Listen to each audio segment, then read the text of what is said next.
Three of wands, page of wands, sun card represent ಆಗಿದೆ.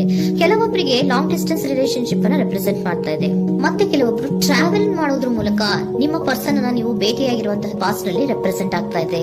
ನಿಮ್ಮ past ನಲ್ಲಿ ನಿಮ್ಮ ಲವ್ ಲೈಫ್ ನ ವಿಚಾರದಲ್ಲಿ ಒಂದು ರೊಮ್ಯಾಂಟಿಕ್ ಇತ್ತು, ಒಂದು ರೀತಿಯ ಕ್ಯೂರಿಯಾಸಿಟಿ ಇತ್ತು, ಒಂದು ಎಂಜಾಯ್ ಇತ್ತು. ಕೆಲವೊಂದು ರೀತಿಯ ಮೆಸೇಜ್ ಗಳನ್ನ ಎಕ್ಸ್ಚೇಂಜಿಂಗ್ ಮಾಡ್ಕೋತಾ ಇದ್ರಿ, ಫೋನ್ಗಳ ಮೂಲಕ ಅಥವಾ ವಾಟ್ಸ್ಆಪ್ ಗಳ ಮೂಲಕ ಮೆಸೇಜ್ ಗಳನ್ನ ಕಳಿಸ್ಕೊಳ್ಳುವಂತಹದ್ದು, ಒಂದು ರೀತಿಯ ಕ್ಯೂರಿಯಾಸಿಟಿ, ಎಕ್ಸೈಟ್ಮೆಂಟ್ ಗಳೆಲ್ಲ ನಿಮ್ಮ ಲವ್ ಲೈಫ್ ನ ವಿಚಾರದಲ್ಲಿತ್ತು. ಪಾಸ್ಟ್ ನಲ್ಲಿ ಕೂಡ ನಿಮ್ಮ ಲವ್ ಲೈಫ್ ನ ವಿಚಾರದಲ್ಲಿ ಯಾವುದೇ ರೀತಿಯ ತೊಂದರೆಗಳಿರಲಿಲ್ಲ. ಸೊ ಪಾಸಿಟಿವ್ ಆಗಿತ್ತು.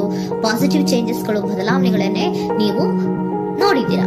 ಯಾವುದೇ ರೀತಿಯ ತೊಂದರೆಗಳೇನು, ಜಗಳಗಳೇನು ಇಲ್ಲದೆ ಇರುವಂತಹದ್ದು ರೆಪ್ರೆಸೆಂಟ್ ಆಗ್ತಾ ಇದೆ. ಅಟ್ ದ ಪ್ರೆಸೆಂಟ್ ಸಿಚುಯೇಷನ್ ಹೇಗಿದೆ?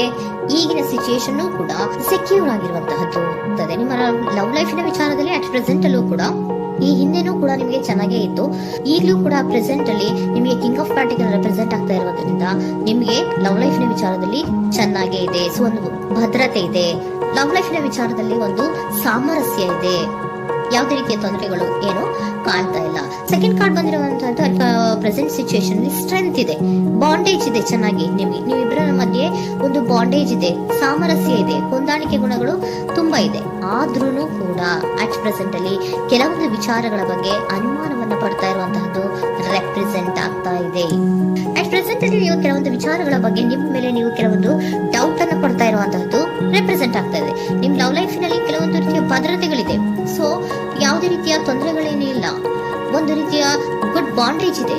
ಆದ್ರೂ ಕೂಡ ನಿಮ್ಮಲ್ಲಿ ಯಾಕೋ ಆತ್ಮವಿಶ್ವಾಸ ಇಲ್ಲ, ಆತ್ಮವಿಶ್ವಾಸದ ಕೊರತೆಗಳು ರೆಪ್ರೆಸೆಂಟ್ ಆಗ್ತಾ ಇದೆ. ಯಾವುದೋ ಕೆಲವೊಂದು ಅನುಮಾನಗಳು ನಿಮ್ಮಲ್ಲಿ ನಿಮ್ಮ ಲವ್ ಲೈಫಿನ ವಿಚಾರವಾಗಿ ಇರುವಂತಹದ್ದು ರೆಪ್ರೆಸೆಂಟ್ ಆಗ್ತಾ ಇದೆ. ಏನಾದ್ರೂ ತೊಂದರೆ ಆಗ್ತಾ ಇದೆಯಾ, ನನ್ನ ಲವ್ ಲೈಫಿನ ವಿಚಾರವಾಗಿ ಏನಾದ್ರೂ ತೊಂದರೆ ಆಗ್ತಾ ಇದೆಯಾ ಅಂತ ನಿಮ್ಮಲ್ಲಿ ನೀವು ಅನುಮಾನವನ್ನ ಪಡ್ತಾ ಇರುವಂತಹದ್ದು ರೆಪ್ರೆಸೆಂಟ್ ಆಗ್ತಾ ಇದೆ. ಫ್ಯೂಚರಿನ ಬಗ್ಗೆ ಹೇಳೋದಾದ್ರೆ ಕ್ವೀನ್ ಆಫ್ ಪ್ಯಾಂಟಿಕಲ್ಸ್ ಬಂದಿದೆ. ಕ್ವೀನ್ ಆಫ್ ಪ್ಯಾಂಟಿಕಲ್ಸ್ ಬಂದಿರುವಂತಹದ್ದೇನು, ಒಂದು ರೀತಿಯ ಪೋಷಣೆಯನ್ನ ಮಾಡುವಂತಹದ್ದು ರೆಪ್ರೆಸೆಂಟ್ ಆಗ್ತಾ ಇದೆ. ಯಾಕಂದ್ರೆ ನಿಮ್ಮ ಲವ್ ಲೈಫ್ ನ ವಿಚಾರವಾಗಿ ಅಟ್ ಪ್ರೆಸೆಂಟ್ ಅಲ್ಲಿ ಕೆಲವೊಂದು ವಿಚಾರಗಳಲ್ಲಿ ಸ್ಟೇಬಲ್ ರಿಲೇಶನ್ಶಿಪ್ ಅಲ್ಲಿ ಇದ್ರು, ಒಂದು ಗುಡ್ ಬಾಂಡೇಜ್ ಇದ್ರೂ ಕೂಡ ನೀವ್ ಯಾಕೋ ಕೆಲವೊಂದು ವಿಚಾರಗಳ ಬಗ್ಗೆ ಅನುಮಾನವನ್ನ ಪಡ್ತಾ ಇರುವಂತಹದ್ದು, ಅದನ್ನ ರಕ್ಷಣೆ ಮಾಡೋದ್ರೊಳಗೆ ಹೆಚ್ಚು ಗಮನವನ್ನ ಕೊಡ್ತಾ ಇರುವಂತಹದ್ದು ರೆಪ್ರೆಸೆಂಟ್ ಆಗ್ತಾ ಇದೆ.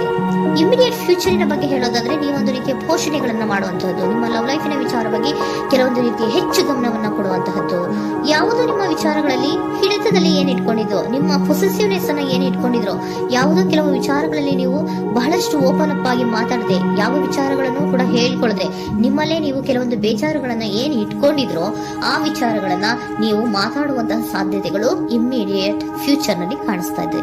ಯಾವುದೋ ಕೆಲವೊಂದು ವಿಚಾರ, ಯಾಕೆ ಯಾವುದೋ ಕೆಲವು ವಿಚಾರಗಳಲ್ಲಿ ನಿಮಗೆ ಅನುಮಾನಗಳು ರೆಪ್ರೆಸೆಂಟ್ ಆಗ್ತಾ ಇದೆ. ಲವ್ ಲೈಫಿನ ವಿಚಾರ, ಪ್ರೀತಿಯಲ್ಲಿ ಯಾವಾಗ ಅನುಮಾನಗಳು ಸೃಷ್ಟಿಯಾಗುತ್ತೋ ನಾವು ಅವಾಗವಾಗ್ಲೇ ಅದನ್ನ ಬಗೆಹರಿಸ್ಕೊಬೇಕು. ನಮ್ಮಲ್ಲೇ ಇಟ್ಕೊಳ್ಳೋದು, ಅಯ್ಯೋ ಏನಾಗ್ತಾ ಇದೆಯೋ ಅಂತ ಕೊರಗೋದು ಅಥವಾ ಏನಾಗ್ಬಿಡುತ್ತೋ ಅಂತ ಭಯ ಪಡುವಂತಹದ್ದು ಏನು ಬೇಕಾಗಿಲ್ಲ. ಯಾಕಂದ್ರೆ ಲವ್ ಇರುವಂತಹದ್ದೇ ನಂಬಿಕೆಯ ಬುನಾದಿಯ ಮೇಲೆ. ಸೊ ನೀವೇನ್ ಮಾಡ್ಬೇಕು, ಏನಾದ್ರೂ ಸ್ವಲ್ಪ ಡೌಟ್ಗಳು ಬಂದಾಗ ನೀವು ಅದನ್ನ ಬಗೆಹರಿಸ್ಕೋಬೇಕು. ಯಾವ ವಿಚಾರದಲ್ಲಿ ನಿಮಗೆ ಬೇಜಾರಾಗಿತ್ತು ಅದನ್ನ ನೀವೇನ್ ಮಾಡ್ಬೇಕು, ನಿಮ್ಮಲ್ಲೇ ಇಟ್ಕೊಂಡು ಕೊರಗಬಾರ್ದು. ಓಪನ್ ಅಪ್ ಆಗಿ ಮಾತಾಡೋದ್ರ ಮೂಲಕ ನೀವು ಕ್ಲಾರಿಟಿಯನ್ನ ತಗೊಳ್ಳುವಂತದ್ದು ನಿಮಗೆ ಇಮಿಡಿಯೇಟ್ ಫ್ಯೂಚರ್ ನಲ್ಲಿ ಕಾಣಿಸ್ತಾ ಇದೆ. ಯಾವುದೇ ವಿಚಾರಗಳ ಬಗ್ಗೆ ನೀವು ನಿಮ್ಮ ಲವ್ ಅನ್ನ ಅಥವಾ ನಿಮ್ಮ ಪ್ರೀತಿಯನ್ನ ಭದ್ರವಾಗಿ ಉಳಿಸ್ಕೊಳ್ಳೋದಕ್ಕೋಸ್ಕರವಾಗಿ ನೀವು ನಿಮ್ಮಲ್ಲೇ ಇಟ್ಕೊಂಡಿದ್ದಂತಹ ಅಥವಾ ಕೆಲವು ಬೇಜಾರಿನ ವಿಷಯಗಳ ಬಗ್ಗೆ ನೀವು ಹೆಚ್ಚು ಮಾತಾಡಿ, ಓಪನ್ ಅಪ್ ಆಗಿ ಕೆಲವೊಂದು ವಿಚಾರಗಳ ಬಗ್ಗೆ ಮಾತಾಡುವಂತಹದ್ದು ಮತ್ತೆ ಅದನ್ನ ಕ್ಲಾರಿಟಿಗೆ ತಗೊಳ್ಳುವಂತಹದ್ದು ರೆಪ್ರೆಸೆಂಟ್ ಆಗ್ತಾ ಇದೆ. ನಿಮ್ಮಲ್ಲಿ ಬಾಟಮ್ ಆಫ್ ದ ಡೆಕ್ ಅಲ್ಲಿ ಬಂದಿರುವಂತಹದ್ದೇ ಅದು. ಖುಷಿಯಾಗಿರ್ಬೇಕು, ಸಂತೋಷವಾಗಿರ್ಬೇಕು, ನಮ್ಮ ಲವ್ ಲೈಫಿನ ವಿಚಾರದಲ್ಲಿ ಒಂದು ಎಂಜಾಯ್ ಇರಬೇಕು, ಮತ್ತೆ ನೆಮ್ಮದಿ ಇರಬೇಕು, ಯಾವುದೇ ರೀತಿ ಗಲಿಬಿಲಿಗಳಿರಬಾರ್ದು ಅನ್ನೋಂತಹದ್ದೇ ನಿಮ್ಮ ಎನರ್ಜಿಯಲ್ಲಿ ರೆಪ್ರೆಸೆಂಟ್ ಆಗ್ತಾ ಇರೋದು.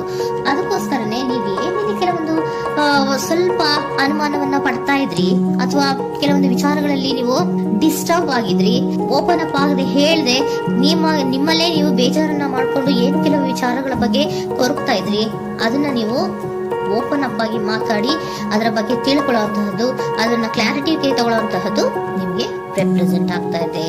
ಪಾಸ್ಟ್ ನಲ್ಲಿ ನಿಮ್ಗೆ ತುಂಬಾನೇ ಚೆನ್ನಾಗಿತ್ತು, ಅಟ್ ಪ್ರೆಸೆಂಟ್ ನಲ್ಲೂ ತುಂಬಾನೇ ಚೆನ್ನಾಗಿದೆ. ಬಟ್ ಕೆಲವೊಂದು ವಿಚಾರಗಳ ಬಗ್ಗೆ ನೀವು ಸೆಲ್ಫ್ ಡೌಟ್ ಅನ್ನ ಪಡ್ತಾ ಇರುವಂತಹದ್ದು ರೆಪ್ರೆಸೆಂಟ್ ಆಗ್ತಾ ಇದೆ.